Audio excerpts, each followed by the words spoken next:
Hello my VOOP friends.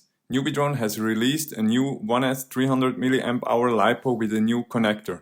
The Lipo is called NX69 Nitro Nectar Gold 300 mAh and the new connector system is called NX69.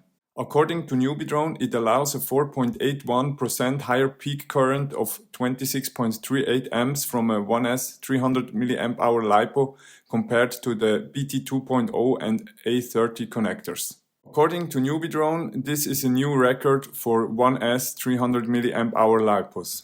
The new NX69 connector system is said to have a 69.6% higher conductivity and a low internal resistance of 18.9 microohms. If you want more information about the NX69 connector system and if you want to see many real-life test flight recordings as well as my honest opinion about the new connector system, then watch my existing long-form video on the topic.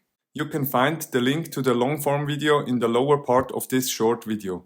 Stay tuned for more videos related to the NX69 connector system and other new products from Newbeedrone. Happy flying my VOOP friends!